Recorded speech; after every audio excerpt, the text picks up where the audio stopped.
नमस्कार दोस्तों, Uttar Pradesh current affair 2022 discuss हम करने जा रहे हैं। जनवरी महीने के करंट अफेयर इस एपिसोड में हम करेंगे और इस एपिसोड में जो प्रश्न होंगे वो केवल यूपी से ही रिलेटेड होंगे। यूपी के प्रश्नों को लेकर आप लोग परेशान रहते हैं, सारे प्रश्न एक साथ आपको मिल जाएंगे। ये पहला पार्ट है। पहले पार्ट में हम जनवरी के करंट अफेयर को डिस्कस करने जा रहे हैं।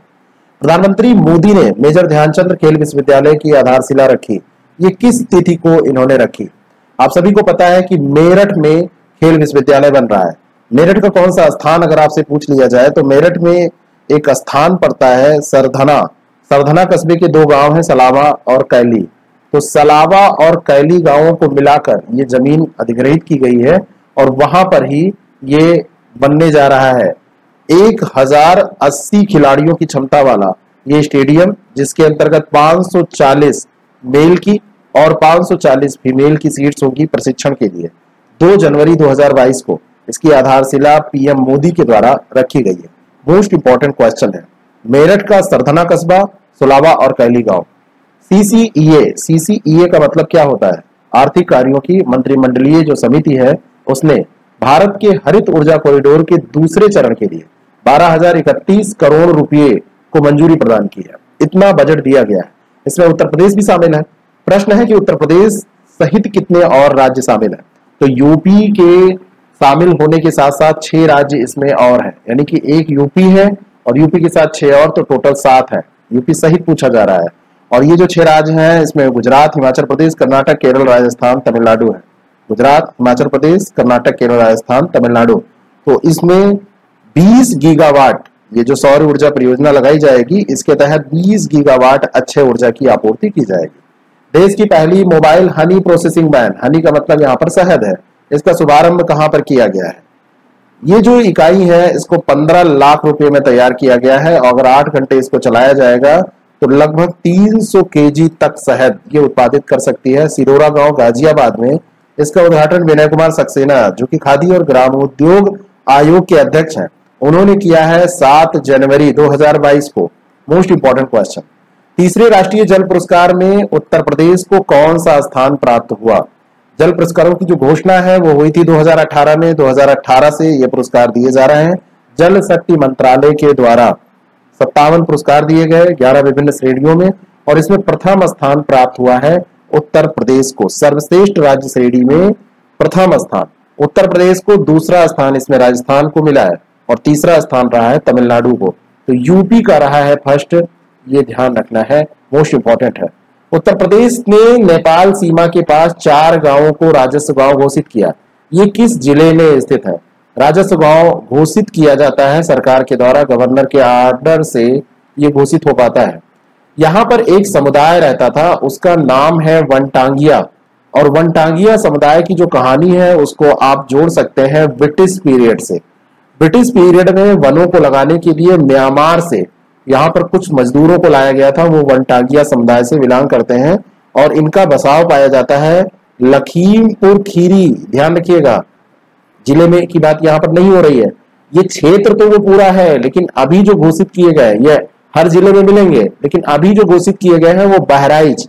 बहराइच में एक तहसील पड़ती है मिहीपुरवा, और मिहीपुरवा तहसील में ये 4 गांव जिनका नाम है टेडिया, ढाकिया, बिछिया और भवानीपुर, गांव के नाम आपको नहीं ध्यान रखने हैं, ये बहराइच में पड़ते हैं और इनको घोषित किया गया है अभी राजस्व गांव। राजस्व गांव एक छोटा सीमांकित प्रशासनिक क्षेत्र के तौर पर घोषित किया जाता है। राजस्व गांव जैसे हमारे और गांव हैं, तो इनको अभी तक ऐसे जंगल गांव के तौर पर जाना जाता था, अब ये राजस्व गांव के रूप में घोषित हो गए हैं। डेवलपमेंट और अच्छे से वहां पर हो पाएगा।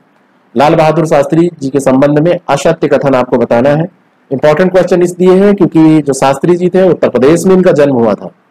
2 अक्टूबर 1904 इनका जन्म दिवस 2 अक्टूबर को गांधी जयंती के साथ मनाया जाता है। गांधी जी की जयंती का प्रभाव इतना ज्यादा होता है कि ये छुप जाते हैं उसके पीछे। अंतर्राष्ट्रीय अहिंसा दिवस जिस दिन मनाया जाता है, तो 2 अक्टूबर 1904 को उत्तर प्रदेश के वाराणसी जिले में मुगल सराय में इनका जन्म हुआ और 56वीं पुण्यतिथि 11 जनवरी 2022 को, क्योंकि इनकी पुण्यतिथि होती है तो 56वीं पुण्यतिथि मनाई गई थी, क्योंकि इनकी जो मृत्यु हुई थी वो किस सन में हुई थी? 1966। याद करिए, 1966 में ताशकंद में इनको रहस्यमयी परिस्थितियों में मृत पाया गया था और उस समय ये गए थे पाकिस्तानी राष्ट्रपति एम आयूब खान के साथ युद्ध विराम की घोषणा करने। युद्ध विराम की घोषणा करने के बाद में ताशकंद में इनकी मृत्यु हो गई थी, तो 56वीं पुण्यतिथि मनाई गई। इन्होंने नारा दिया था जय जवान जय किसान, यहां पर दिया है जय विज्ञान भी। जय विज्ञान जो है ये अटल बिहारी वाजपेयी जी ने जोड़ा था इसमें, जय जवान जय किसान इतना नारा ये शास्त्री जी का है, तो ये गलत यहां पर दिया है। और ये दूसरे प्रधानमंत्री थे 1966 तक, 1964 से 1966 तक इन्होंने कार्यभार संभाला था प्रधानमंत्री के तौर पर। पंडित जवाहरलाल नेहरू के बाद यही प्रधानमंत्री बने थे, तो इंदिरा जी को फिर बनना था। इसके बाद इंदिरा जी पहले नहीं बन पाई थी, फिर शास्त्री जी की जब रहस्यमयी परिस्थितियों में मृत्यु हो गई उसके बाद में इंदिरा जी बनी। तो यहाँ पर जय जवान जय किसान तक का तो ठीक है, जय विज्ञान गलत दिया है। Tata power renewable energy limited, इसने उत्तर प्रदेश के प्रयागराज, एक स्थान यह है, दूसरा है बांदा, इसमें कुल कितने मेगावाट की सौर ऊर्जा परियोजनाएं इन्होंने लगाई है, तो कुल कितने, टोटल की बात हो रही है, टोटल कितने मेगावाट का पावर प्रोजेक्ट इन्होंने लगाया है टोटल, तो 50 मेगावाट का इन्होंने लगाया प्रयागराज में, 50 यहां पर बांदा में, टोटल जोड़ दिया जाए तो 100 मेगावाट का प्रदेश में ये सौर ऊर्जा के माध्यम से उत्पादन किया जाएगा। तो ये ध्यान रखना है आपको।